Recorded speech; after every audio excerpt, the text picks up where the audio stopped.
Kung bago ka lang sa channel na to at isa kang true-blooded Aldab Nation na nagmamahal po kila Maine Mendoza at Alden Richards, tama po ang channel na pinuntahan mo, kaya consider na kitang bagong subscriber.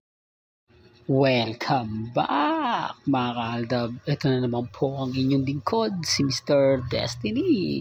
At buhay na naman po ang mga update natin ngayon sa social media. Hindi po ba? Pinapakita ko lang tong video na to mga ka-Aldab na si Alden pa rin hanggang sa huli. Hindi po ba? Siyempre walang iba kundi si Maine Paul Carson, ang real life partner po talaga niya. Huwag po kayong maniniwala sa mga binabato ngayon sa Instagram, sa Twitter, sa Facebook. Ginagawa lang po ng mga bitter yan. Di po ba? Yung issue po kay Sakat din, hindi po lang talaga nila matanggap. Sa mga mami, sa mga titas na kumbaga naiinis na rin sa akin kasi ina-update ko yan. Gusto ko lang po malaman po ninyo. Kasi yung iba, paniwalain eh. Hindi naman po kasi lahat ng Aldab Nation gaya po ninyo. Matatag, kampante, yung ibang Aldab Nation, di po ba, medyo nasasaktan din po kapag nakikita ng mga ganyan. Gusto po nila yung tamang paliwanag. Gusto nila ba kung totoo nga po ba yung mga kumakalat? Yun po yung mga gusto nila at kumbaga hahanapan natin ng rason at dahilan. Sabi ko nga po sa inyo, mahirap po talaga makapag-move on. Lalo na po kung yung effort na ginawa mo talaga naman pong mabigat, di po ba? Yung ikaw talaga nag-push para sa pelikula ng Kat din. Ikaw talaga yung gumawa ng mga kumbaga dahilan, rason, nag-imbita ka, nagyaya ka, gumastos ka, ikaw yung talagang naging bida sa mga kasamahan mo na magbuo ng Kat din. Sa bandang huli, wala po kayong napala, di po ba? Tapos ang mga issue ngayon kumakalat sa Kat din. Kaya sino naman po kasi matutuwa? Hindi po ba? Kaya yung mga Kat din gumagawa na ng dahilan, gumagawa na ng rason. At syempre si Alden Richards po talaga yung pinupush nila. Kaya sinasabi ko po sa inyo yung mga nangyayari lang at mga nagaganap sa social media na alam mo Mr. Destiny talagang may mga ganito na may mga post na ganito, may mga komento na ganito, normal lang po yan. Kasi hindi talaga sila kaya makapag-move on at mabigat po kasi, di po ba na mag-move on sila pagkatapos ng ilang buwan lang move on na, medyo masakit yun, di po ba? Hindi nila matanggap yun. Lalo na po ngayon na wala talagang update, walang ganap, hindi man lang nagpaparamdam si Alden Richards, hindi man lang daw po nakikitang mag-gym na magkasama, hindi daw po nakikitang nagja-jogging magkasama sa, di po ba, Makati. Yan po yung kumbaga sinasabi ko at pinapaliwanag. Medyo mabigat po yan para po sa kanila. Kaya tanggapin na lang po muna natin yung mga bitter na ganyan. Kasi alam niyo sa totoo lang po, natawa po ako dun sa komento ng isang Kat din. Sinasabi nilang hindi kami basta-basta magpapatibag, hindi kami basta-basta matitinag. Bakit yung Aldab hanggang ngayon umaasa pa, wala namang relasyon sina Alden at saka si Maine. Pero kumbaga pa sila, di po ba? Kaya ang sabi ko nga po sa inyo mga ka-Aldab, ito may kanya-kanya tayong opinyon at pananaw.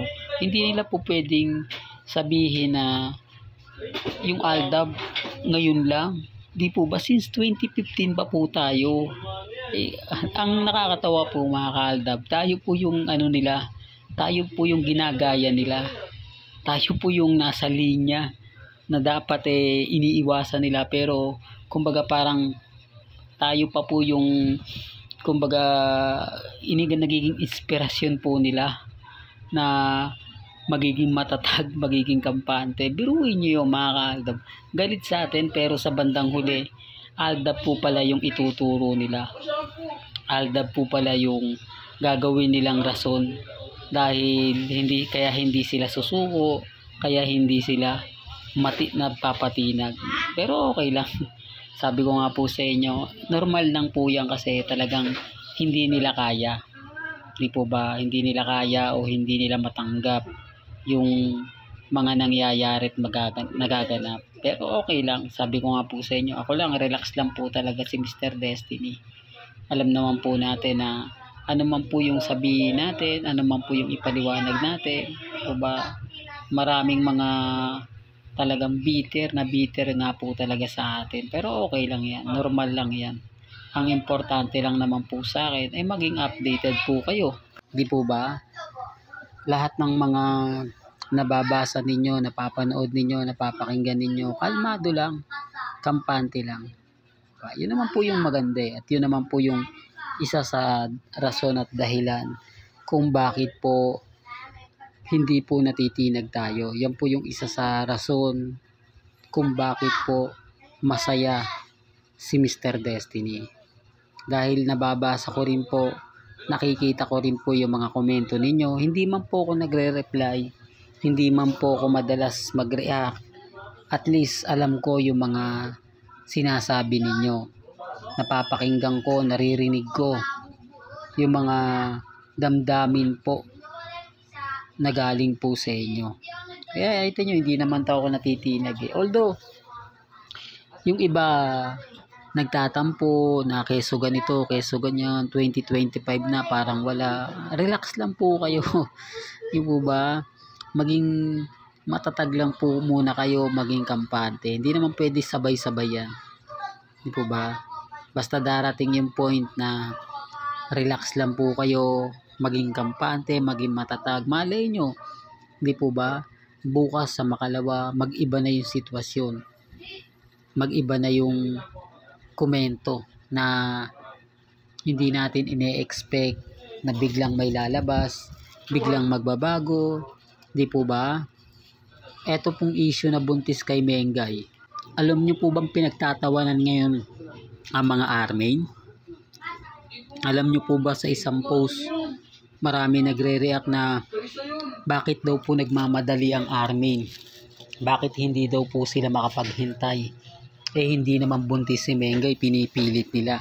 Kahit hindi naman nila sabihin yan, darating at darating yan. Di po ba? Maraming affected na kapwa nila army at main fanatics. Di po ba? Kasi pinangungunahan na nila eh. Kaya daw po hindi na mabuntis-buntis si Mengay. Dahil nangunguna sila. Ayaw na lang nilang i-announce. Sasabihin naman daw po yan kung buntis na o hindi si Mengay. Di po ba? Sila po talaga yung kumbaga nagre-react ngayon. Alam nyo kung bakit? Nabas na po kasi sila eh.